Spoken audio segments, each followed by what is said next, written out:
I'm a karaoke DJ. I usually get home between 2 and 3 a.m., but tonight I got off around 11 because the bar had a power outage. I live alone in a triplex behind a house. I live in the middle of a city, but the property I'm on is rather large, so there's a big backyard behind my apartment. As I was coming home tonight, I noticed that my cats weren't waiting for me in the window. They can always hear my van pulling in the driveway. They're in the window every night, no exception. I thought that was odd. Then I noticed that my kitchen light was on. I never leave my kitchen light on. At this point, I'm a little freaked out. That's when I thought I saw movement in my kitchen. I dialed 911 and the dispatcher told me to lock my van doors and remain in the vehicle and stay on the line. Officers show up very quickly, less than 5 minutes. They parked on the street and walked up to my van, asked me to stay quiet and give them my house key. One officer went to the back of my apartment and the other used my key to unlock the door. When he opened the door, all was quiet. Then he yelled really loud, telling someone to come out. I heard the police officer that was in my backyard start yelling at the other officer, and he ran out to join him. My neighbors had come outside at this point, and I was freaking out. It seemed like a long time, but they then walked a cuffed woman toward me, and it turns out it was a patron that I 86'd the last weekend. I don't know how she found out where I live. She was hiding in my bedroom closet with a very large knife and a bundle of rope. I don't even want to think about what would have happened if I had gone to bed with her waiting for me in that closet. I was driving home from a big city near my little town late at night. It was after a day date with this guy. It was our first date. It was sometime in March of 2012. My date was asleep and his seat was reclined really low. We got into town around 1 a.m. and I noticed this guy standing on the corner that I was about to stop at, and it was a red light. He looked like he was probably on something. He was talking to himself and pacing. This made me a little nervous, but whatever. I'm a little too quick to judge people sometimes, so I give him the benefit of the doubt. So I stop, and we accidentally make eye contact. At least I accidentally make eye contact. I could tell he was yelling at me because I kept hearing, "Bitch," and some other things as I was stopped at the longest red light ever, as the guy I was with was sleeping cozily in the passenger seat, really, really reclined, so the guy at the corner couldn't even see him. After about 10 seconds of the guy cussing at me, he hopped over to my car and swings the passenger door open, reaching for me. I started screaming bloody murder, and the guy I was on the date with finally woke up and started smacking the guy. The guy's yelling, "Fuck, man, I didn't see you, fuck, fuck." He kept calling me names and screaming that he didn't see him. My date pushed him out the door, and I zoom off, running the red light, of course. He closed my door and yelled, "Who the fuck was that?" Meanwhile, I'm hyperventilating, and then I start half laughing, half crying because my nerves at this point were completely shot. We got ice cream at 1 o'clock in the morning. I took him home, then I went home myself. We laughed about it, but I really don't like to think about what would have happened if he hadn't been in the car with me.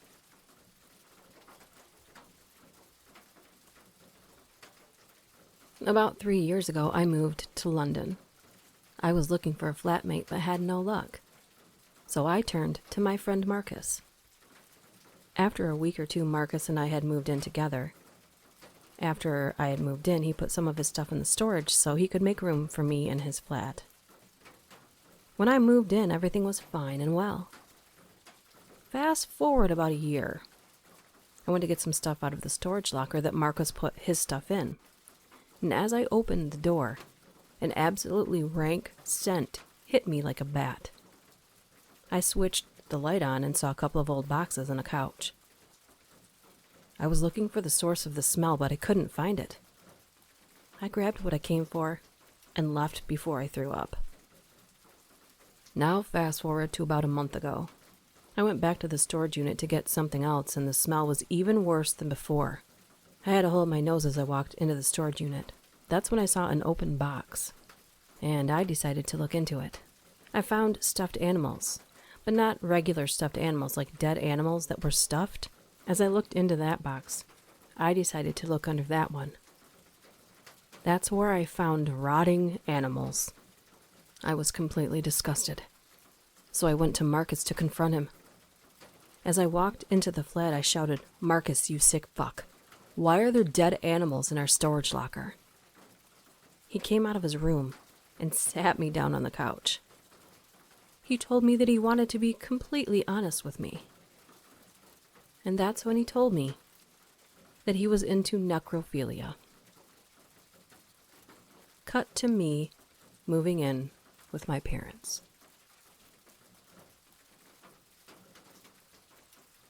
My dad was out for a job interview, so me and my sister had the place to ourselves for about 2 hours.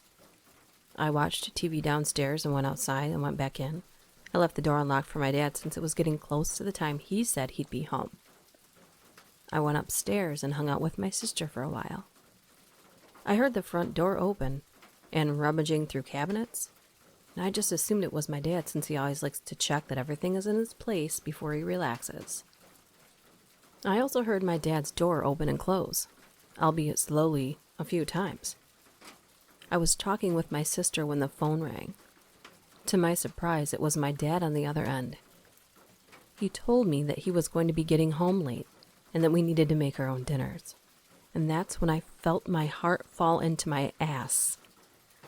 I realized that wasn't my dad that entered our house. I rushed downstairs to see if everything was okay.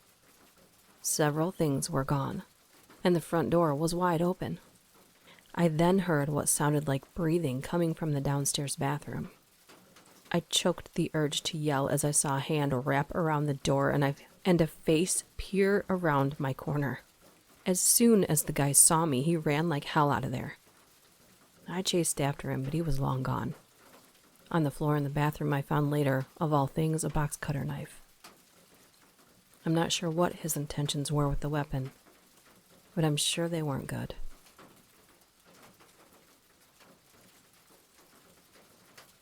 My wife had gone shopping for the day, and so I was in the basement doing some woodworking.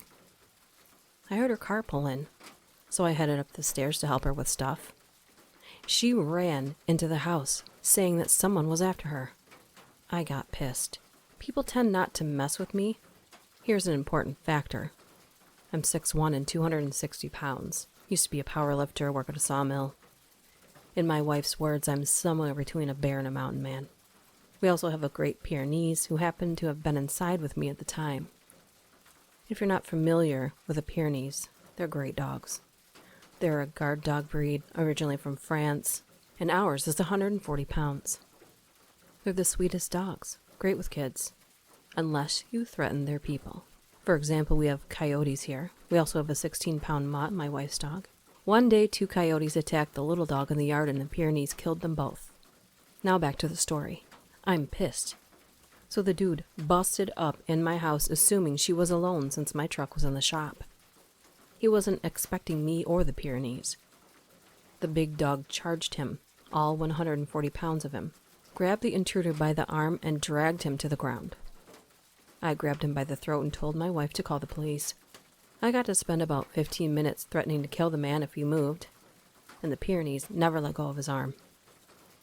Cops show up, took my statement and hers, and the bad guy went to prison. It seems this fool had followed my wife from the store, which was 30 minutes away. He had made passes at her, but she knew if she could just get home, she'd be safe.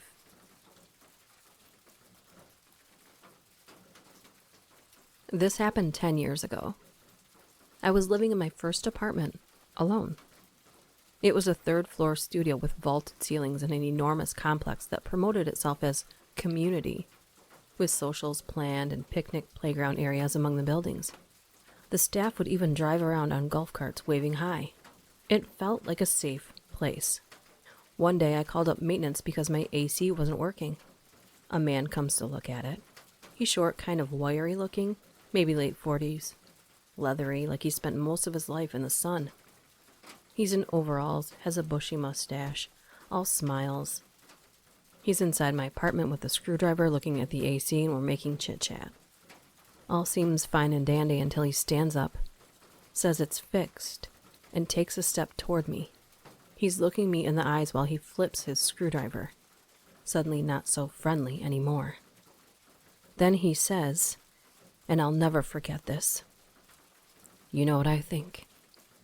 I think you're pretty naive to be living in an apartment all by yourself. Here you've let a strange man into your apartment. You even let me close the door. Anything could happen."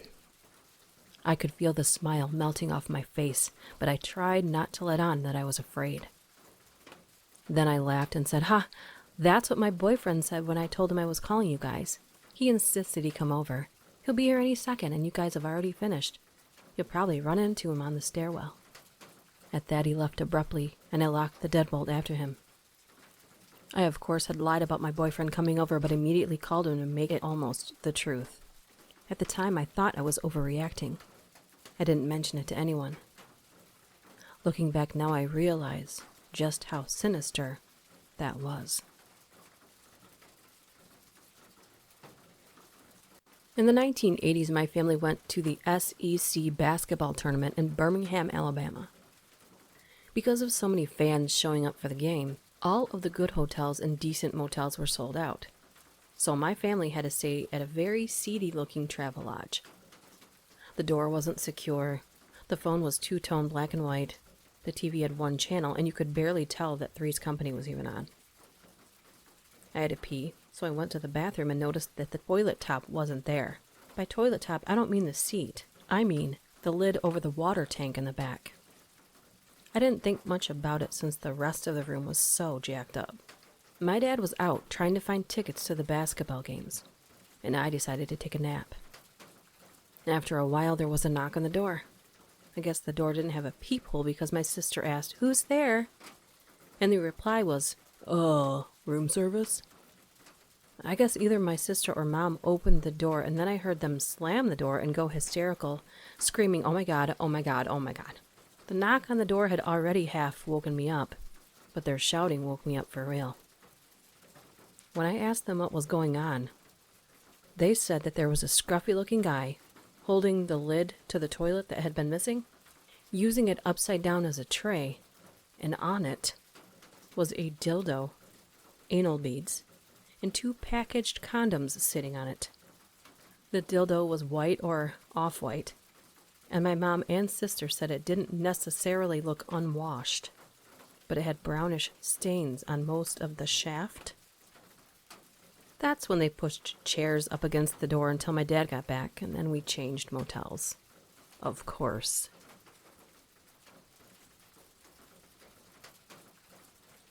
Early 70s, DuPlain, Illinois. Back then it was not uncommon to hitchhike. My dad and my uncle enjoyed doing this, as they were quite adventurous. They were both pretty young, early teens. They had just gone fishing when they made their way to a nearby coffee shop in search of a ride to get closer to home. A middle-aged man stopped to pick them up. There was nothing really striking about the guy. He just looked like a typical guy. So they got into the car with him. My dad sat in the passenger seat, while my uncle sat in the middle of the back seat. Everything was fine, until the driver reached his arm toward the back of the car and put his hand on my uncle's knee. My dad's creepometer sounded right away, and as soon as they came to a stoplight, my dad got out of the car, took his brother by the arm, and they got the hell out of there. Fast forward a few years to 1978, and my dad catches a glimpse of a familiar face in the Chicago newspaper. It's the man who had picked them up a few years back. The article states that this man was arrested after police found 33 teenaged males buried in various parts of his home, including the crawl space. This sick man would find teenaged boys wherever he could to rape, torture, and kill. And his name was John Wayne Gacy. When I was 6 and my brother was 10, we came to notice that we always had a cop car following us around. This went on for a couple of months during the summer. We didn't know what was going on until later when we moved far away. That's when my mother explained to us that for 2 or 3 months, some weirdo would call the house when my dad was not home and tell her how he would rape and kill us. Now, people may ask, but why would the cops take this so seriously? Number 1, the man would be aware when my mom was alone with us. Number 2, he would tell her what we were wearing and what we were doing on that particular day. Number 3, he knew our names. 4, he would call from random phone booths around the city where we lived, sometimes from really far away. He took the time to drive to other ends of the city to make the phone calls. 5, the Montreal boy slasher was active at the time. After we moved, it stopped, and nothing ever happened. Still makes my mom go fucking mental because she says the first time he called, he was just so polite and had a very pleasant tone in his voice.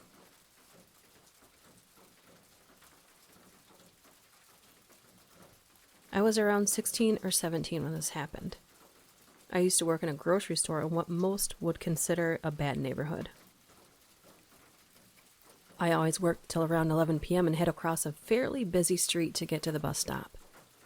The bus stop isn't the most well lit, and the buses have been known to pass people because they couldn't see them sitting there. So I'm waiting for the bus to pull up when this white minivan pulls up in front of me. The driver rolls down his window and asks how old I am. I just look at him because why would I tell you my age, random person? He begins telling me that I should get in the van to go with him to church. I can see another person sitting in the back of the dark van, but I can tell he's looking at me. The driver then begins to insist that I get into the van so he can save my soul. Right when he starts to open the door and I start easing back to run, the bus pulls up behind him, blowing its horn at him. He slams his palm on the steering wheel and speeds off as I'm running to jump on the bus. I tell the driver what happened, and he drops me off right in front of my house and waited until I got inside.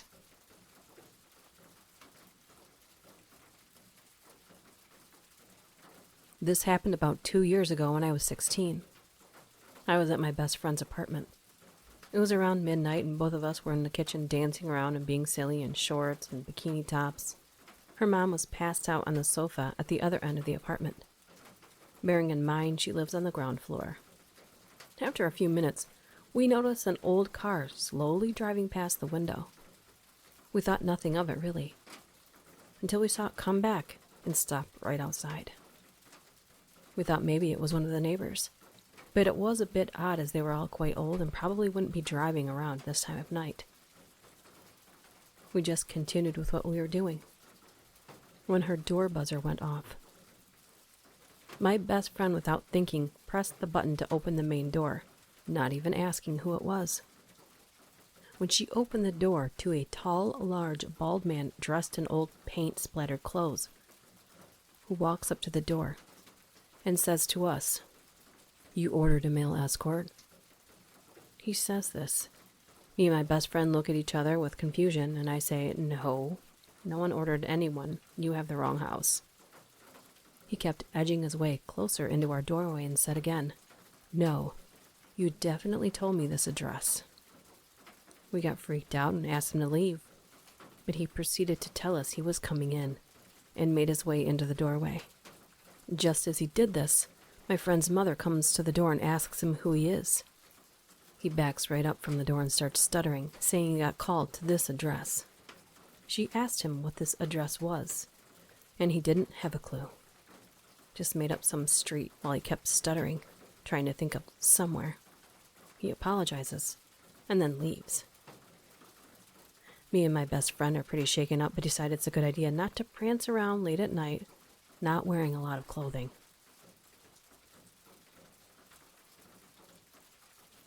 I went to middle school and high school with a tall, skinny guy, who I had occasional interactions with, but I always got a weird vibe from.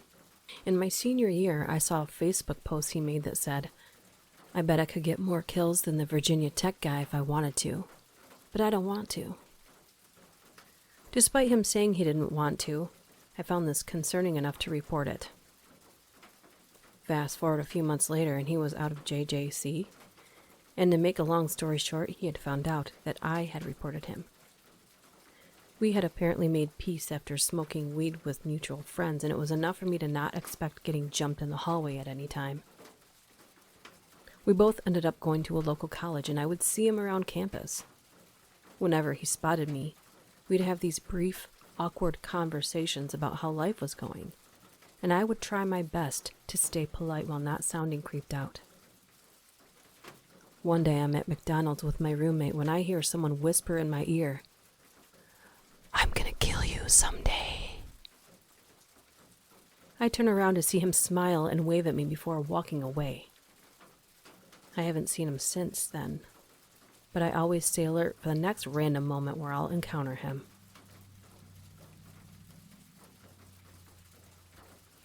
I used to live in a very isolated rural town with a population of approximately 120 people. And as expected, I knew everyone there. My best friend and I were typical benign teenage delinquents, and our favorite game at the time was this activity we referred to as Dead Fred.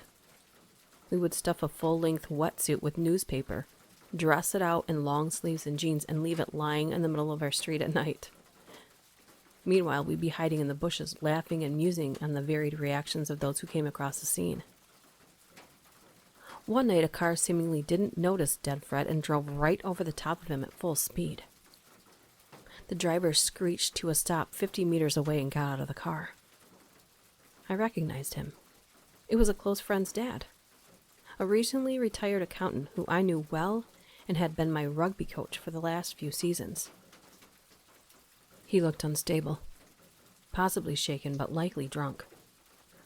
Drunk driving is common in small country towns like this. Without much hesitation, he pulled a rifle from the boot of his car. Again, another thing common about living in a small town.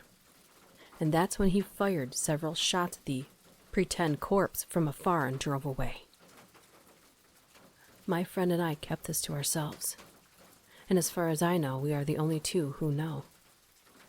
The driver remained a close family friend, continued to coach me in rugby, and has since had grandchildren. I still see him when I go home for holidays. And as far as I know, he's never fessed up to the incident and carried on with his life for the next 23 years and into the present day as if nothing ever happened.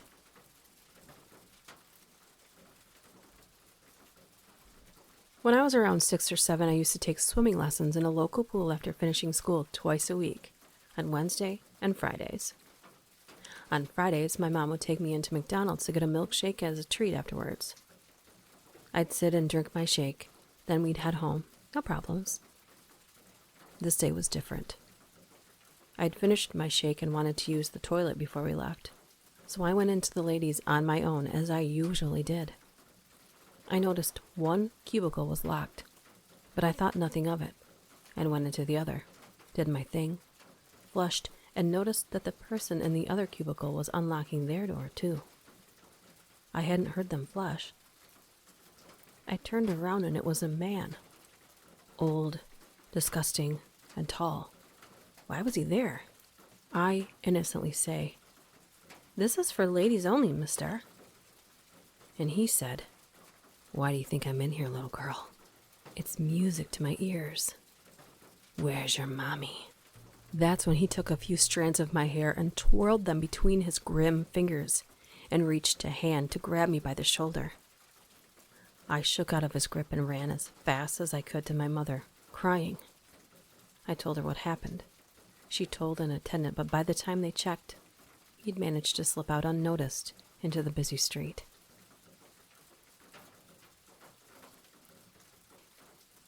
I live in a semi-sketchy town in the Pacific Northwest. About 2 blocks from where I live, there's a bridge over the ocean with a little beach, where a lot of crimes take place. Bodies, rapes, etc.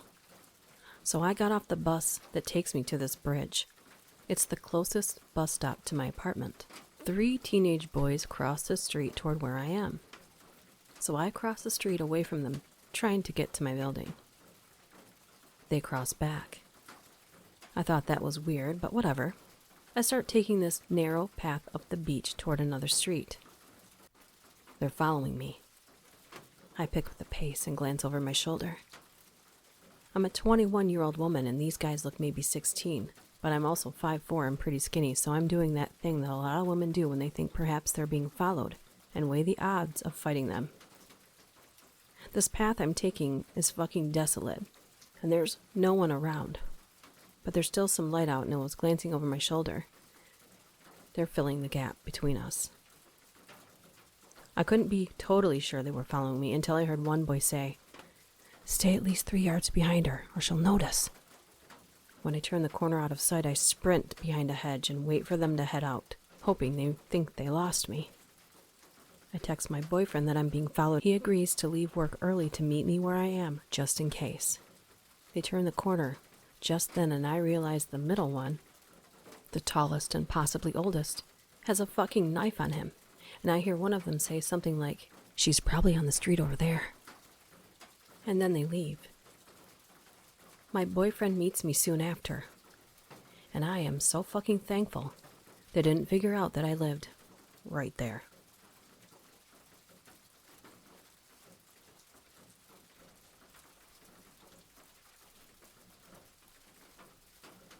Our old house was on a corner, and in lieu of a backyard, had a side yard, with a small deck that wrapped around the back.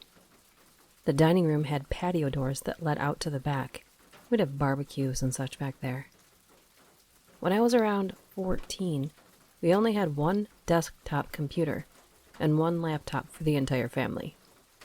My brother and I would fight over the desktop. That's where Diablo 2 was installed. So I would use the laptop to write music on. On one particular night, my brother had a friend over and they were downstairs doing whatever, and I was at the dining room table on the laptop. And as I was writing up my music, I didn't pay much attention to my surroundings.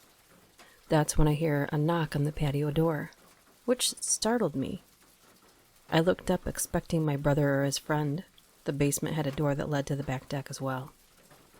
Standing at the door and waving was a person. Couldn't tell the age or sex because they were wearing a Halloween pig mask.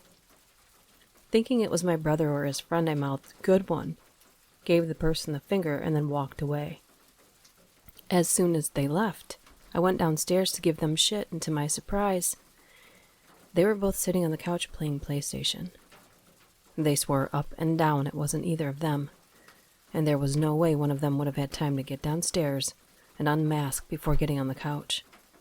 And to this day I have no idea who it was who knocked and waved.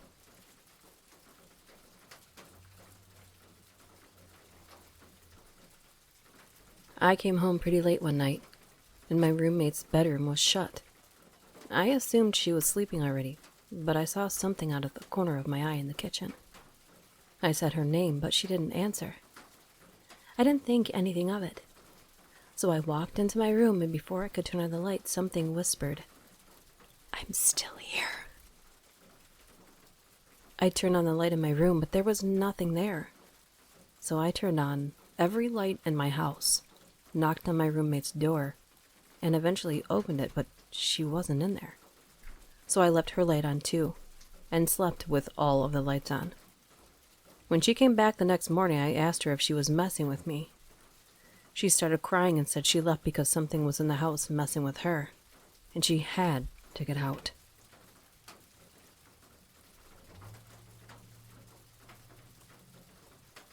A family friend of mine used to work in private wealth management, and one of her jobs was diversification of her clients' assets on the stock market. Out of nowhere, she gets a call from a representative of one of her very big clients to sell all of the stocks of a big airline and move the liquidity somewhere else. No buts. And if they needed to, they would sell up to 5% below market as long as the shares are sold quickly.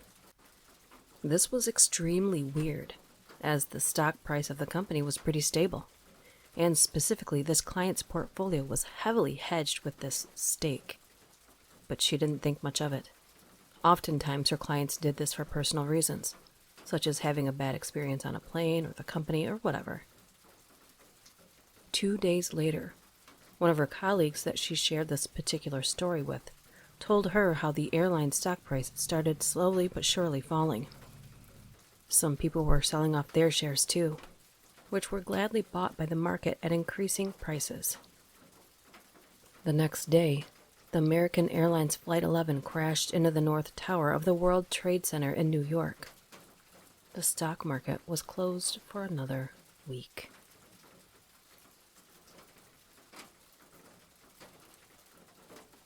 When I was 17, I worked in retail as a cashier, and I had a very old couple come through my line buying a wok. The husband, who was at least 85, started making conversation with me about the wok and asked if I liked Chinese food. Yeah, I like Chinese food. Do you want to go out with me to get some Chinese? He then winks at me. No, sir. Oh well. He looks a bit disappointed and turns to look at his wife who's on the phone with someone. Would you like to come home with me and live in my basement? No. The rest of the transaction took place in terrified silence. His wife never said a word. I wonder to this day if he was trying to make a joke, because he sounded so sincere, or if he was suffering from dementia or something else that makes him not realize how creepy that sounds to someone young enough to be your great-grandchild.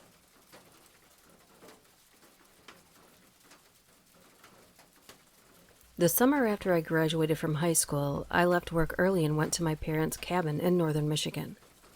Spent that night at the beach watching the sunset, and once the sun went down, it became nearly pitch black. No light pollution. Get to my car and started driving down the highway. After about 10 seconds of being at speed, there was an older Tahoe, late 90s, that started riding my ass and flashing its high beams. So I got up to about 60 in a 45. They're still on my ass. I pulled off to the side road that my parents' cabin is on, and they took the same turn. I thought this seemed weird because there's only 30 or 40 houses on that road. So I went all the way to the end, which is usually a dead end but leads to a maintenance area for the golf course nearby. The truck was still following me. At this point, I was freaking out because if I pulled into the house, they'd know where we lived, and they were still too close to me. I took a ton of random turns and the truck kept following every single turn for about 15 minutes. I finally had a chance to make a turn with traffic going through the intersection that gave me a few seconds of a head start. Pulled down a side street, went up to 100 yards, turned off all my lights and waited. The truck slowly drove by the perpendicular street and kept going. I booked it home, pulled my car around the side from the main road and pulled every curtain. For an 18-year-old, I was scared as hell that night.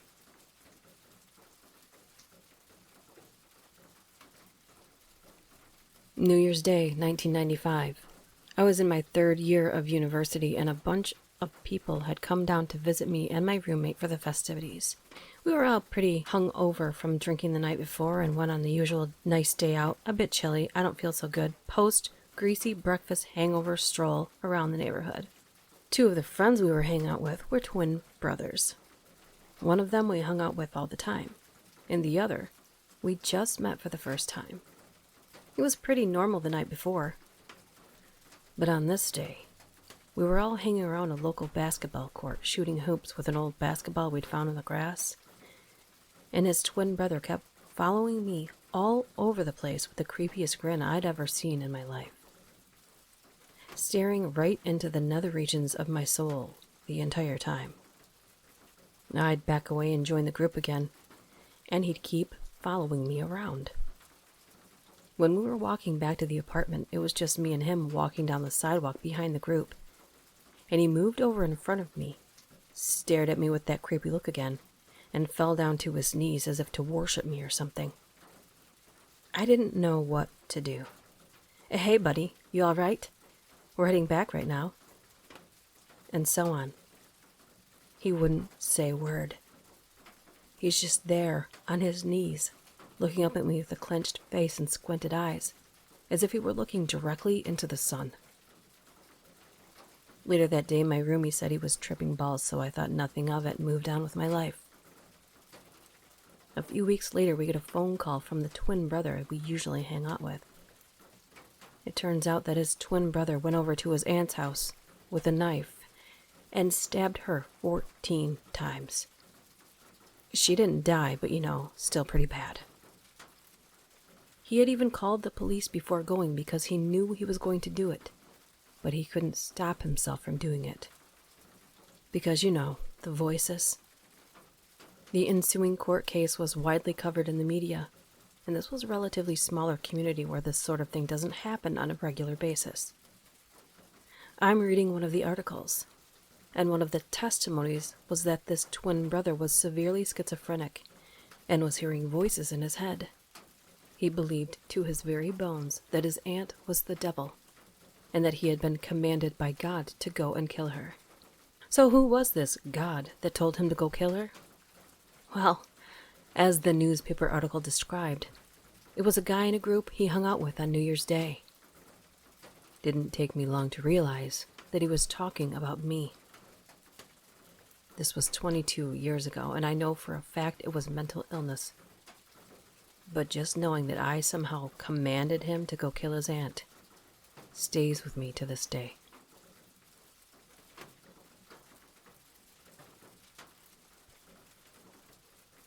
We were living with my brother-in-law and his 2 teens when I was pregnant.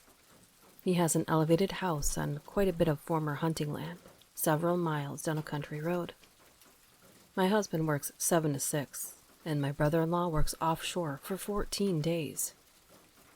While he's at work, his kids stay with their grandmother. Nice house, but it had a weird vibe. I chalked it up to pregnancy hormones. One day, home alone, I was taking a shower and felt someone staring at me. I stuck my head out and listened. Couldn't hear anyone in the house, so I resumed my shower. A while later, I heard the back door shut. I was standing in the kitchen. I could see the door, which had no steps and was 6 feet from the ground. The door was still locked. I told my husband about it that night and he shrugged it off. We locked down and went to bed. And I don't know how long I had been asleep, but I woke up to the blankets being yanked off the bed and my husband flipping on every light in the house. He threw open every door, every cabinet, looked in every pantry or closet while holding his handgun. I asked him what was going on, and he swore he heard boots thumping through the house and someone talking. Everything was still locked, and it's not a big house. Nobody was there except for us. One night, a while later, my niece came into our room. Her dad worked over and we had them for a few days. Asked to sleep with us in bed. Now this girl isn't scared of anything, and she was 14 at the time. I sat up, told my husband to scoot over and patted my pillow. That's when I noticed her 16-year-old brother curled up on a blanket on the floor beside me. "Why are you both in our room at 2 o'clock in the morning?" They didn't want to answer at first, but eventually explained that something in my niece's room laughs at night. I hated that room when we moved in, and put up any laundry I did quickly in there. I asked my nephew why he was on the floor, and he said, "She came into my room on the cot to sleep, but something started knocking on the door. We came down here as soon as it stopped." Once again, my husband flipped on every light, looked in every nook and cranny. Nothing. Eventually, we moved out and the kids decided to live full-time with their grandmother. My husband said he heard a man laughing in my niece's room, but there was nobody there when he turned on the lights. Scared the shit out of him.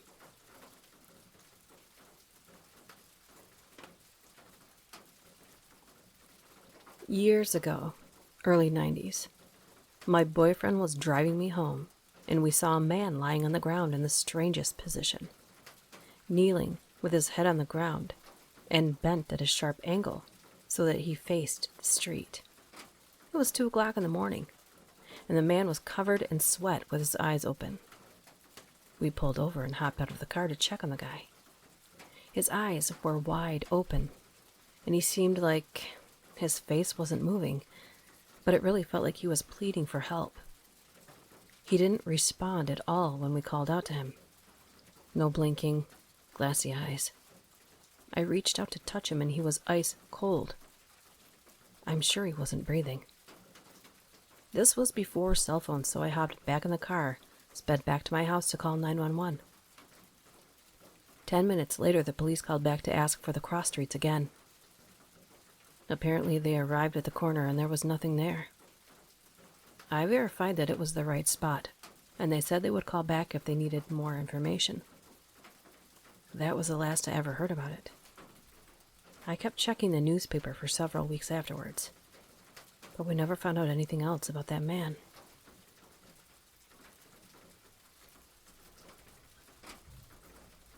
We had quite a large house, shaped like an L, but the L was cut into a hill. So the bottom part of the L headed downstairs, which was almost underground. It had windows facing out, but a lot was either in the hill or under another floor. I had the room on the bottom part of the L from 13 onwards. My room had 2 doors, one that opened out to a kind of rumpus room, and the other to an ensuite. It was always creepy as fuck, but being a skeptic, I dared anything there to do something to me. Grew up fine, but I could never sleep unless both doors were shut. When my parents went away, I'd break the rules and bring my dog in to sleep in the bed with me. I woke up a few times late to see her alert and staring at the door to the rumpus room. Occasionally, I'd hear her clawing at the screen on the window. But we had dogs, cats, horses, local bush turkeys, foxes, etc. I figured if something was there that shouldn't be, my dogs would have gone ballistic. Fast forward 5 years. Bring a new girlfriend to my home to meet my parents. Slept in my old room. She woke up screaming between 12 and 3 a.m. twice out of the 3 nights we stayed there. I've been with her for 5 years since, and it only happened in that one room. She won't sleep in that house anymore.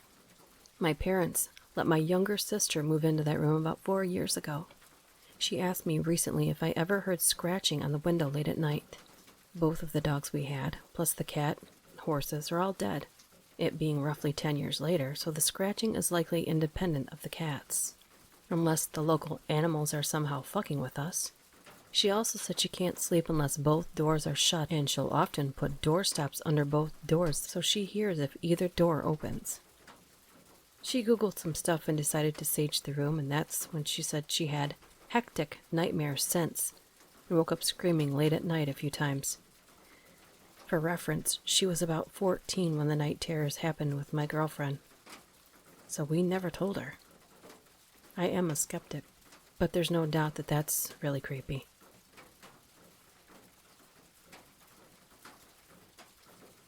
I was ambling down an old country highway in northwest Georgia on my motorcycle when I spotted an ambulance coming the opposite way. I pulled over, and a pickup truck pulled over behind me. In my rearview mirror, I see the passenger get out with a baseball bat and start hustling my way. I didn't even look. I just dropped it into gear and hauled ass. What followed was the most harrowing experience I've ever had in my life, as this pickup truck proceeds to chase me all over the place for about 20 minutes. I'm unfamiliar with the area, and my bike was not meant for going fast around turns, so I've got no room for error, and it's all I can do to stay in front of these guys. I'm blowing through 4-way intersections in a bid to get some distance and come up with a plan, but they are hell-bent on catching me. I finally managed to get pointed turns on the highway and get into cover of the other cars. But then traffic stops on a bridge, and the truck is 3 cars behind me. And all I'm thinking is if I can just get on the highway, I'm probably home free because my Vulcan can go pretty fast in a straight line. In my mirrors, I can see that passenger snaking through the cars on the bridge. So I lane split and make the on-ramp, hammer down, and I'm gone, baby, gone. Never went back to that town, and as far as I know, this was an unprovoked attack of the hillbilly variety, because prior to the ambulance, I hadn't even seen another vehicle. I don't ride particularly fast, and I don't believe in loud pipes. I got lucky as hell seeing him come up behind me like that.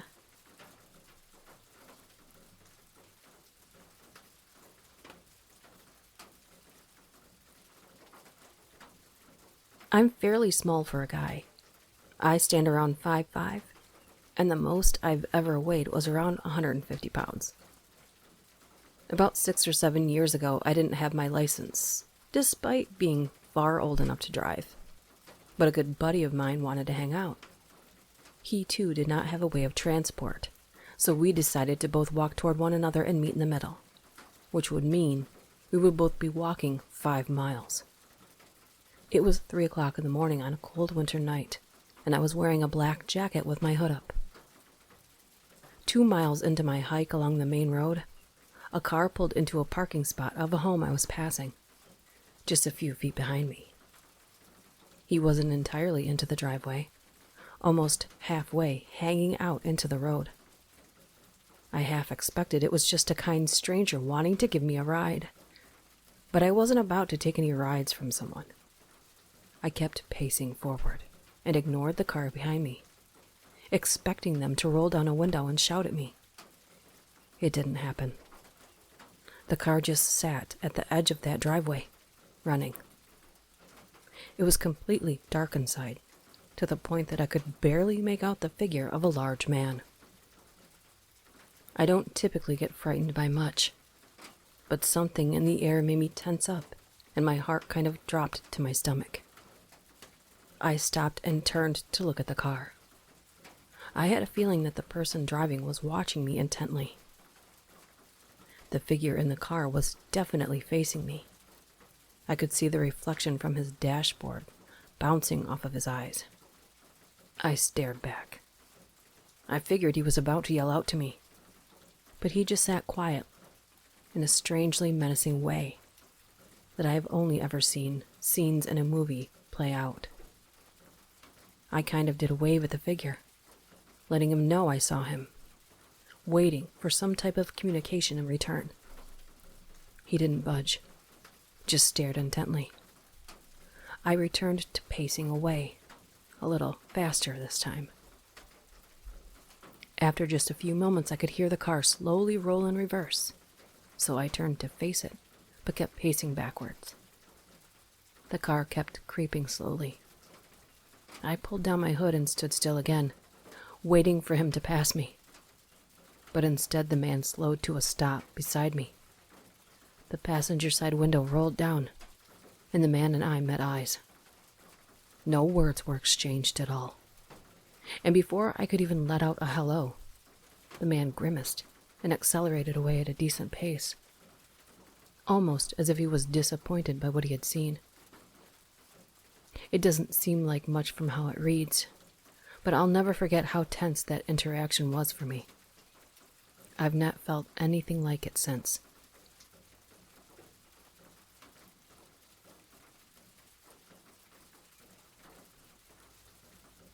Every few months in a department with over 20 women, we would all come in nearly identical outfits. It was so odd. We were from every age, race, and style, but there'd be a day when everyone would show up in a black skirt and red blouse.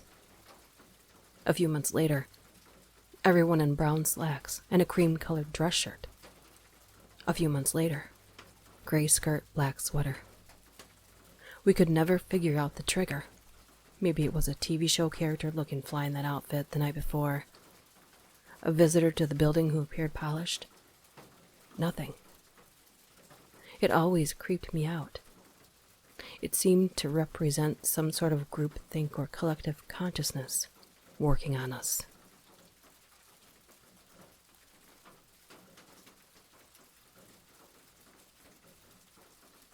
When my grandmother's second husband was in his death throes, he had a habit of knocking on the bedroom wall to get her attention, since he didn't have the strength to shout out. This went on for a long time, because even though he was deathly ill, he kept holding on. I was about 7 years old at the time, and living with them. Not long after he died, My grandmother told me she was sitting at the dining room table all alone one morning, as they used to do together, quietly drinking her coffee, when suddenly she heard knocking on the wall again. Clear as day. It wasn't me because I was in her bedroom, sleeping in her bed.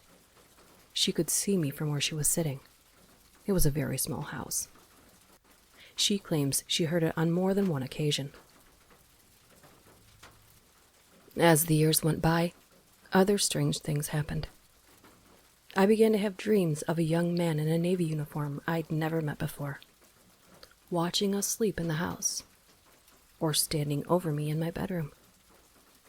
I sometimes felt an eerie presence in the house, and at one point heard a disembodied voice call me by my name in the middle of the day. My grandmother almost got into a car accident, nearly missed hitting a semi, when all at once she swore to God she could smell his cologne, as if he were in the car with her. She also had odd dreams of her husband coming back to the house, telling her he hadn't gone anywhere and that he wasn't dead. Finally, a bird began to visit the house on some days. I saw it and heard it myself. The bird would fly to her bedroom window and tap on the window with its beak. It did this many times, and we learned to recognize it. That was the last sign before the odd occurrences began to taper off. My grandmother died a couple of years ago, and afterwards, for the first time ever, I felt like the presence in the house had left us.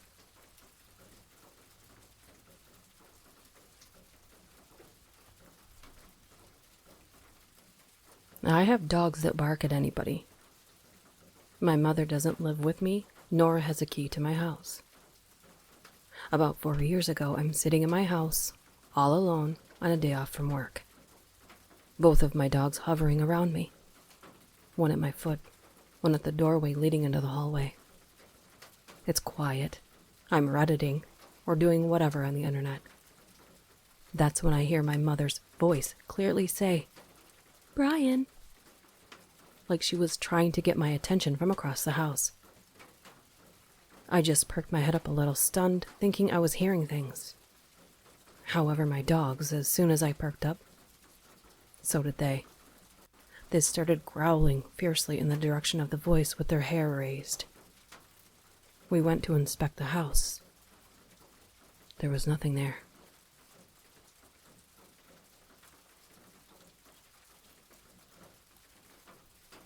This happened quite a few years ago when I was at uni. My friends and I were living on a ground floor flat, and my room was at the front of the building. Outside my window was the front garden. My boyfriend at the time and I had literally just finished fooling around, and I put my head on the pillow and glanced to my right, which is where the window was. There was a gap between the curtain and the window, and that's where I was met with a pair of eyes watching me. Both me and the peeper had the instinct to look away, and then quickly look back. At this point, I shouted to my ex that there was someone watching us from outside. He jumped, opened the window, and shouted various amusing warnings. He could see that the grass was disturbed, so that someone had just been there by the looks of it, more than once. From further inspection the next morning, we found out that he had jumped the small hedge and exited through my neighbor's garden.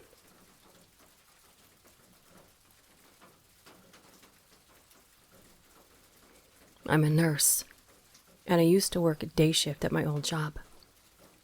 I was walking down the hallway with my computer on wheels to pass meds one afternoon.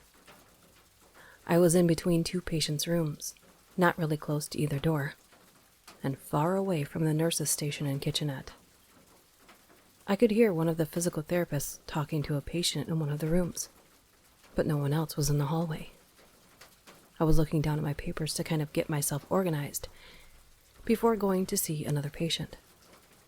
And all of a sudden in my right ear, like someone was standing right behind me, I heard a female voice say, "I'm cold," in kind of a jokey way, like someone would do a big shiver and rub their arms and say "brr."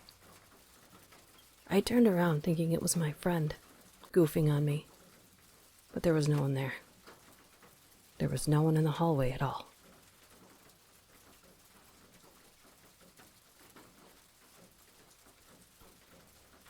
I'm a teacher of adult students, and one student of mine is kind of intense and a little creepy. Actually, she's based at another school, but specifically started attending classes at my school after meeting me. When I first started, she kept giving me welcome presents as I was new to the country. Just simple things like food, postcards, books. It was a nice idea, but seemed a bit excessive. She added me on social media, then got upset when I didn't reply to her constant messages. I told her that I didn't really use social media. I didn't see her for a few months and figured she'd just gone back to her own school or stopped studying or whatever, and was relieved that she'd clearly gotten bored of me. But then last week she comes in and gives me an envelope full of photos of me during lessons that she'd taken without me knowing.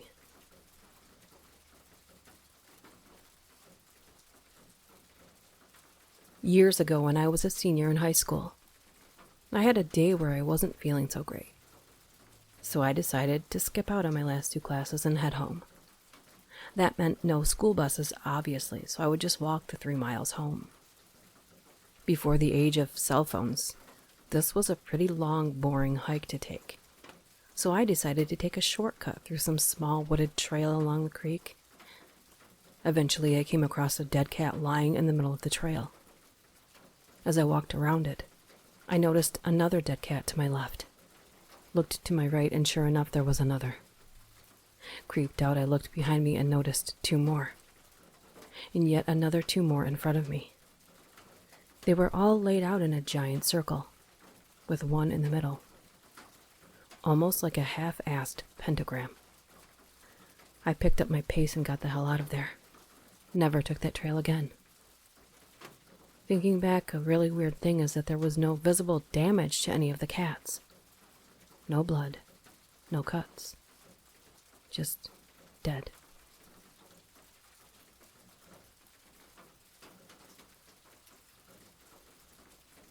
When I was 12, my cat went missing in the summer.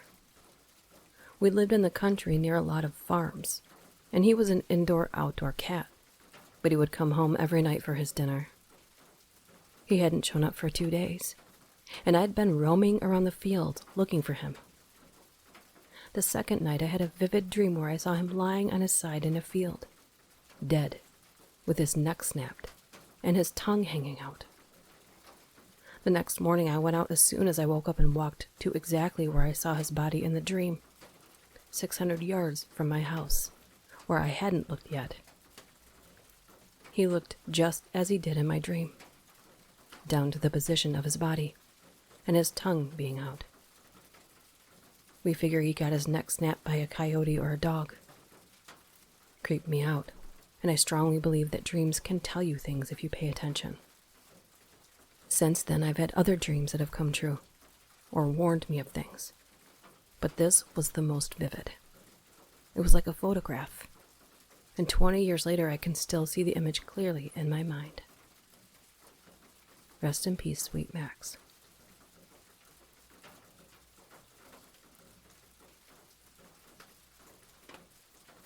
I once worked as a live-in staff member in a college dorm. During the summer, we housed the few summer school students who remained on campus, about 30 of them. It may be significant to point out these students tended toward the highly academically motivated, oftentimes high-stress students. One warm day in late June, my office received a call from a concerned sibling that she and her family were unable to reach out to her brother who lived by himself in a room on the summer school floor. This wasn't unusual, as our office frequently dealt with students avoiding their kith and kin due to frayed nerves or general social awkwardness. Our normal protocol to check on a student is to try to reach out to them by our emergency contact information. Failing that, go check their room to verify they're living in the building and perhaps available then and there. Then have them call their family to verify we followed up on the original request. Also, we're only supposed to enter a room with another staff member present to ensure personal safety of staff and students. I failed to reach this student on his room and mobile phone, and was working short-staffed, so since I was on my own, I decided to pop up to his room and check on him. I arrived on his floor around 2 in the afternoon, and the floor seemed deserted, as expected. I found his room number, and immediately noticed the sound of a movie playing on a TV or computer from behind the door. I knocked 3 times and announced that I was a staff member checking on his health and safety. No answer. I didn't think that this was remarkable. College students are notorious for leaving electronics running while not in the room. I checked the floor showers and bathrooms and found them deserted. I returned to his door and knocked 3 more times, waiting 20 seconds between each knock. No answer. This is when my instincts started to buzz. I worked in residence halls a number of years as a professional, and something about all of the pieces of this puzzle were not adding up. A family concerned about his health and safety, electronics running, someone must have started them recently within the time frame of the movie, summer school students and their idiosyncratic behavior. Something wasn't right. I was by myself, so I probably let myself get more worked up than if I was with someone else. A deserted dorm floor, even at 2 in the afternoon, often evokes memories of the Overlook Hotel. I decided that for some sense of closure or sanity, I needed the immediate resolution of keying into the student's room, even though I was by myself and not technically supposed to do so. I knocked on the door 1 more time for good measure. Again, I announced myself as the hall director.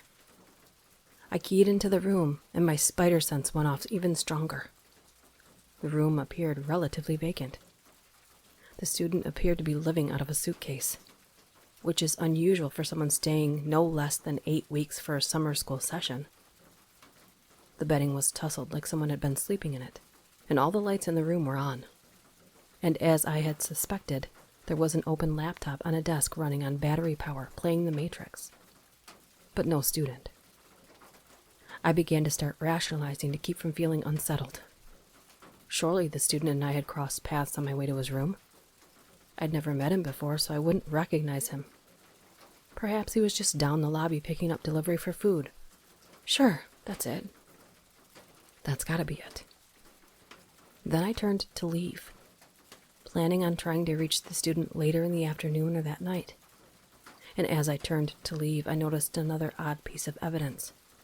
The accordion closet doors, which are removed in most rooms due to disuse, particularly single rooms like this. This was still in his room, and closed.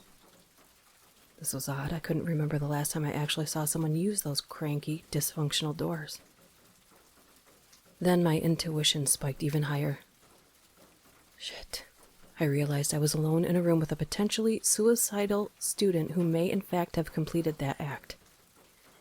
And I'm about to be that guy who discovers the body and then has a shitstorm of paperwork and undesirable tasks, not the least of which would be calling the family back to break the news.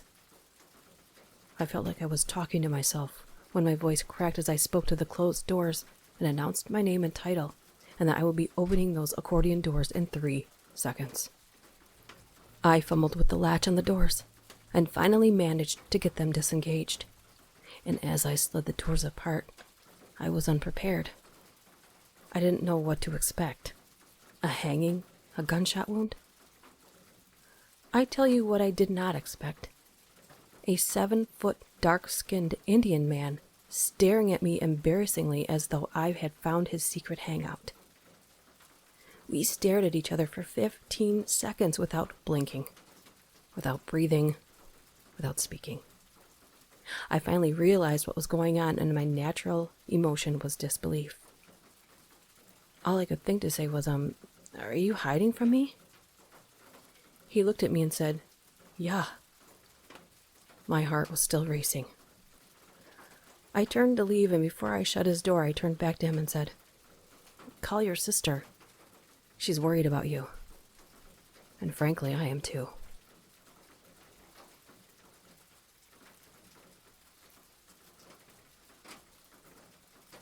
Disclaimer, this was not a mountain lion. I live in the sticks in Michigan, but a decent-sized neighborhood with about 20 houses. Our streets make 2 circles. I was home with my toddler who was taking a nap. I'm on my back porch drinking coffee. It was noon. That's when I hear a piercing scream that seems to last 30 seconds. I'm startled, so I go out of my fence and walk around up to my driveway to look around. And there's a man hauling ass down the street, cradling his arm, dripping blood onto the concrete. He sees me and shouts, "Did you see that fucking cat? Which way did it go?" I saw no animal. I asked if he needed help, but he declined, saying an ambulance was on its way and just needed to find the cat. Perplexed, I pulled off my long sleeve and handed it to the guy, telling him to at least wrap his injury. He holds up his arm, and his fingers are mangled. "A house cat did this to you?" As I gently wrap this around his arm. "This wasn't a regular cat. We just have to find it." So I help him look. So do a few of our neighbors. Ambulance arrives a few houses down at his place, so we walk down and sit on the curb. Suddenly, commotion from the other way, and a half-dozen people sprinting to the cul-de-sac to corner the animal. It disappears around a house, and we hear a volley of barking. Another man comes from behind the house, running at full speed toward the ambulance. I'm still sitting with Bloody Guy, and Running Guy gives him a tissue. I almost fainted and probably would have if I were standing. Inside the tissue were Bloody Guy's thumb and first finger, with a bit of tissue and nastiness. We never caught the cat. We never caught this cat, and I didn't get a good enough look at whatever it was to figure it out. Bloody Guy said he was weeding his garden, and this giant, black, fuzzy thing with teeth and a tail chomped his hand under the bush and ran. He tried to follow it, but it was too fast. He said it stood taller than his knees, and he was 6'5". He got his digits stuck back on properly, though, and has since fenced his backyard.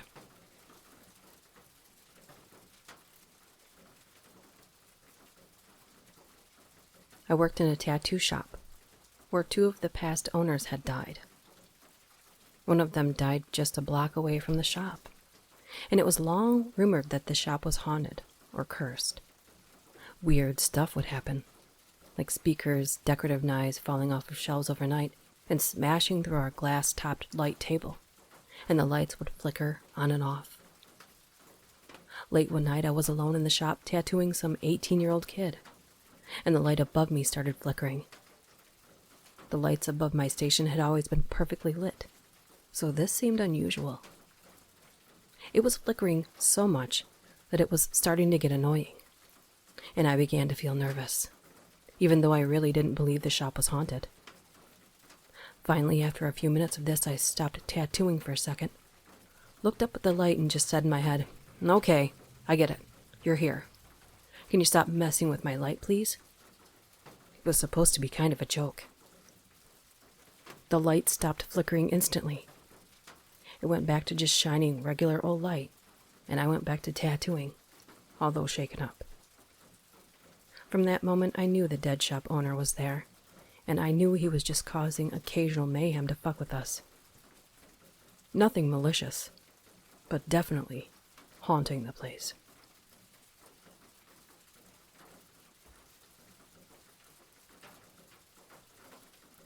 I used to work at a Boy Scout summer camp.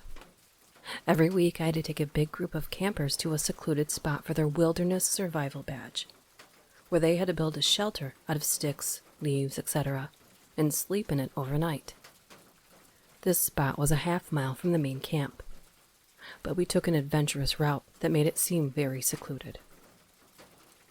Anyway, on this one night, all the campers had made their shelters. We cooked dinner. We're all just sitting around the campfire. It was getting late, maybe around 11 p.m., so I sent all the campers to their shelters for the night and started cleaning up the fire. And that's when we heard in the distance what sounded like church bells. They were pretty faint, but myself and my fellow staffers could definitely hear them.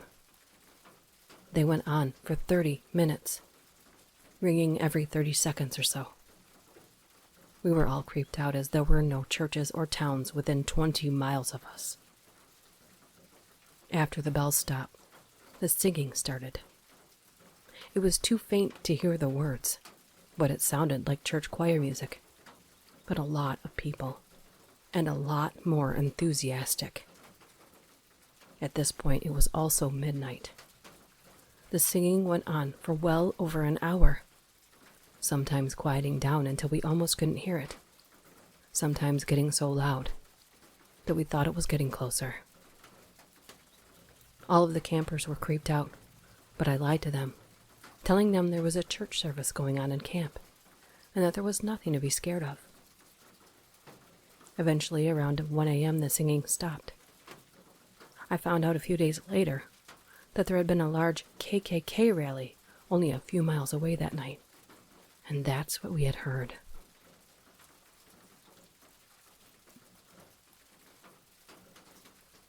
A few months ago, I had this really scary dream that seemed so real. In my dream, I was in my bed doing something on my laptop. Suddenly, I had this bad feeling that something wasn't right. Like I somehow knew something was in my room, and that shouldn't be there. I jump off my bed and hurry and flip on my light. I flip it on just in time to see this weird black shadow sphere thing with legs zoom under my bed. I woke up scared and crying, but it felt so real, and I just knew whatever I saw was very evil. The very next day, my dad and I were watching one of those ghost shows like My Ghost Story on TV. In the episode, the woman was in her room, and all of a sudden she felt like something wasn't right. She turned her light switch on just in time to see a weird black shadow sphere thing with legs scurry under her bed. It looked exactly like the thing I saw in my dream, and I flipped the fuck out.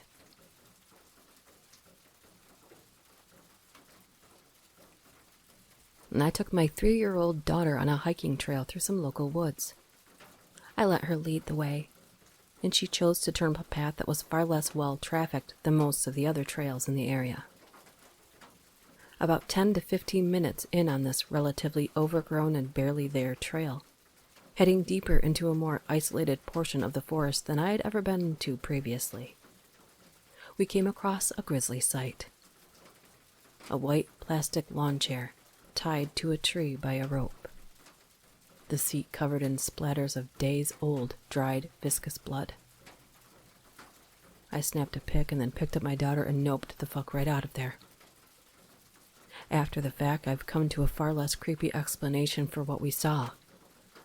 But in the moment, it was creepy as hell.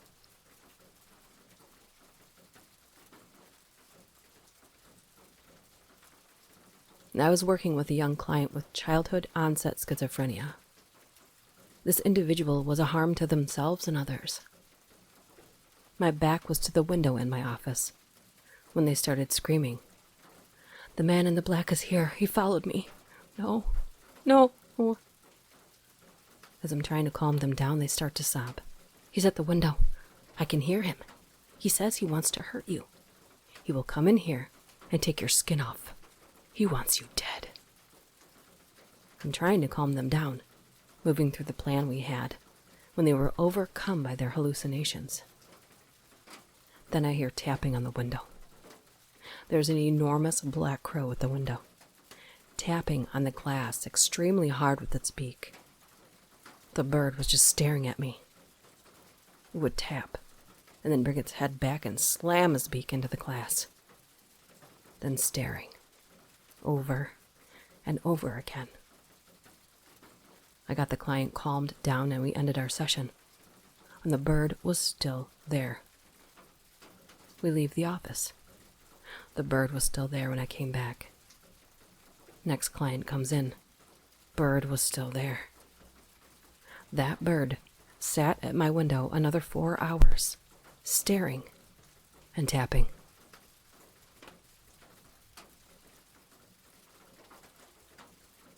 I don't know if this counts, because I was too young to actually remember this happening. One day when I was in elementary school, my mom picked my brother and I up from school, and we stopped to play at a local park on the way home. We ended up leaving early because there was a sketchy truck parked there, not in the parking lot, and my mom was uneasy about it. Later that night, my mom was getting ready for bed and screamed because there was a guy peering through her bedroom window. My dad ran outside, but the guy was gone already. A month or so later, we were watching America's Most Wanted, and my mom recognized one of the guys as the guy who had been peering through her window. And his truck was identical to the sketchy truck she had seen at the park. He had murdered his girlfriend's parents. The girlfriend and brother were stabbed, but they survived.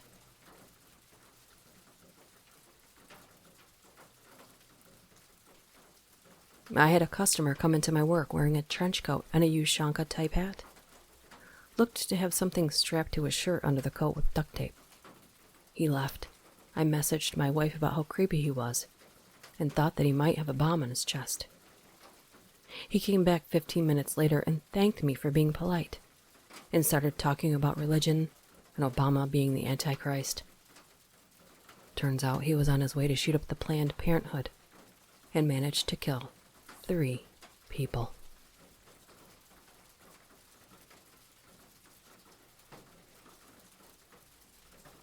When I was about 10, something weird happened to my family. We were all asleep, as usual, and I slept in the same room as my brother. My mom with my father and my younger brother.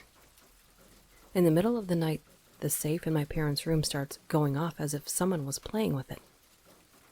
My parents didn't think much about it and went back to bed. And right as they did that, my brother's toys started playing music without anyone touching them. They were a little freaked out, but it went away after a few minutes, so they went back to bed. However, in the morning, when my mother brought my brother to the shower, she saw a red handprint on his back that was too big to be hers, but too small to be my father's. I saw the handprint, and it looked as though someone had slapped my brother, but nobody did, and he slept quite well. My mother called her family and told my grandparents about it. And after a few phone calls, we found out that my paternal grandma died that night while we were all asleep. So we came up with the explanation that my grandmother wanted to see the newborn, so she paid us a little visit. My family's a bit superstitious, but apparently it's normal for South Europeans. I'm still unable to explain that, and it's still a little scary to think about.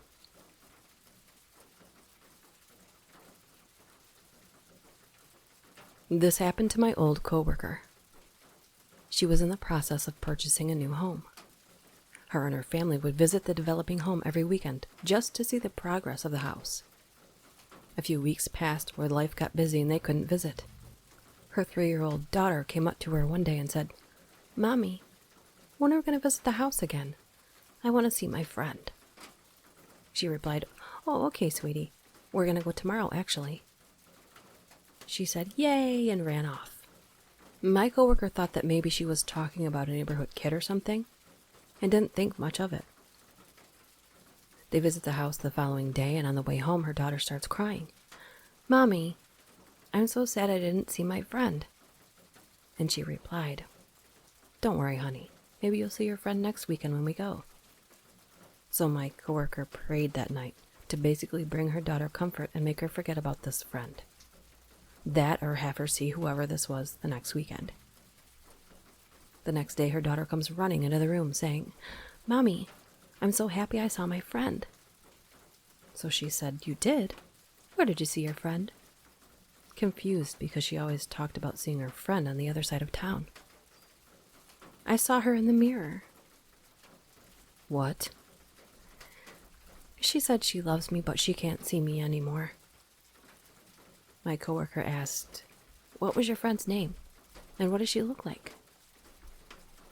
Her daughter responded with, "She's really pretty, long dark hair, and her name is Deanna." My coworker's heart sank. That was the name of her sister that died at birth.